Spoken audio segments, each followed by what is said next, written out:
जय हिंद दोस्तों, आप सभी का स्वागत है मेरे यूट्यूब चैनल सी डिफेंस पे। अगर आप नए हैं मेरे यूट्यूब चैनल पे तो मैं आप सबको बताना चाहती हूँ कि मैं प्रिया हूँ, जो बिहार के गया जिला के एक छोटे से गांव पीपरा से आती हूँ। मेरा इस बार चयन हुआ है एसएससी जीडी 2025 में सीआईएसएफ के पद पे। तो ये वीडियो उन लोगों के लिए है जिसका एग्ज़ाम अभी 2025 में होने वाला है, एसएससी जीडी। तो जिन भी दोस्तों का एग्ज़ाम है 2025 में, तो उनके पास मुश्किल से 20 से 25 दिन है। तो इस 20 से 25 दिनों में कैसे तैयारी करें? तो हमारे मन में सबसे बड़ा डर मैथ्स का होता है कि मैथ्स कैसे मैनेज किया जाए। तो कुछ टॉपिक्स होते हैं जो इजी टॉपिक्स होते हैं, उन्हें पहले करना ज़्यादा अच्छी बात होती है। तो जो टॉपिक्स हैं वो percentage, ratio and proportion, profit and loss, discount, ये सब आप अच्छे से जल्दी से रिवाइज़ करो। उसके बाद कुछ छोटे टॉपिक होते हैं, जैसे पुलिस एंड थीव के आते हैं, फिर डिसऑनेस्ट शॉपकीपर के आते हैं, प्रॉफिट एंड लॉस का एक वो डिसऑनेस्ट शॉपकीपर वाला एक आता है, वो टॉपिक होता है। फिर बोट एंड स्ट्रीम के भी एक दो क्वेश्चन होते हैं। फिर मिक्सचर एंड एलिगेशन का भी एक टॉपिक आता है, तो आप उसको करो। और मैथ्स की तैयारी में आप जितना प्रैक्टिस करोगे आपके लिए वही बेनिफिट है। तो अभी आप जितना मॉक लगा सकते हो वो आप मॉक लगाओ। मैं मॉक लगाती थी टेक्स्ट बुक से, वहाँ पे एक मैथ्स का सेक्शन अलग से होता है, तो मैथ्स का आप सेक्शनल लगाओ। उसके बाद अगर आपको एक्स्ट्रा कुछ चाहिए तो उसके लिए एक ये पिनैकल की बुक है, मैं इससे भी करती थी। और इसी का मैं प्रीवियस ईयर क्वेश्चन करी हूँ। उसके बाद आपका आ जाता है रीजनिंग। रीजनिंग में पीयूष वार्ष्णेय से पढ़ी थी। उसके बाद फिर मैंने उसके लिए कुछ ज़्यादा एफर्ट नहीं लगाया। मैं फिर सिर्फ मॉक से ही जो भी मेरा रीजनिंग सुधरा वो मैं मॉक से ही सुधारी हूँ। पर मेरे पास ये भी एक बुक थी, मैं इससे उतना कुछ करी नहीं हूँ, ख़रीद तो ली थी पर इसको उतना कुछ यूज़ करी नहीं हूँ।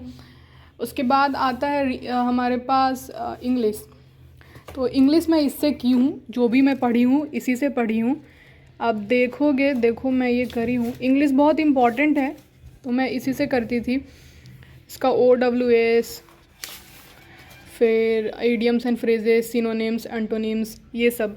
तो मैं इंग्लिश का ही सेक्शन चूज़ करी थी वहाँ एग्ज़ाम में भी।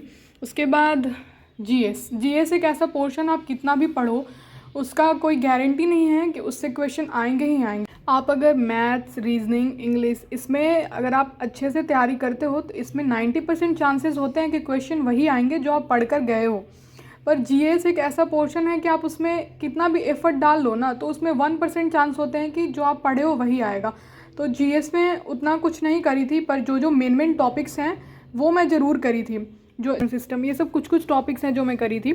Chemistry, everyday life, एलोइज and common names, ये सब। आर्टिकल बहुत इंपॉर्टेंट है, ये आप पूरा रट के जाओ। इसमें आपको ये करना पड़ेगा। अमेंडमेंट्स हैं कुछ, ये सब अमेंडमेंट्स हैं आपको करने पड़ेंगे। फिर fundamental rights and duties, DPSPs, parliament से भी रिलेटेड क्वेश्चन आते हैं। प्रेसिडेंट एंड वाइस प्रेसिडेंट के भी आते हैं। Prime minister, emergency provision. तो 5 ईयर प्लान तो करके जाना, इससे क्वेश्चन बिल्कुल आते हैं।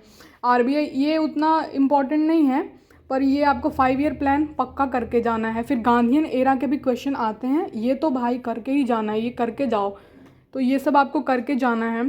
फिर और स्टैटिक के लिए मैं यूट्यूब वीडियोस करी थी। RWS सर के, नवीन सर का एक वीडियो था गागर में सागर करके, तो वो बहुत सफिशिएंट है, आप वो देख सकते हो, वो इनफ है। उसमें उन्होंने बताया है नृत्य ये सब के बारे में, वो बहुत अच्छी वीडियो है, आप वो देख सकते हो। तो आज के लिए बस इतना ही दोस्तों। अगर आपको इस चैनल से किसी भी तरह का वैल्यू मिल रहा है तो प्लीज़ आप इस चैनल को सब्सक्राइब करें और लाइक करें। और कुछ नहीं, बस खुश रहो, मज़े करो, मौज करो, और क्या।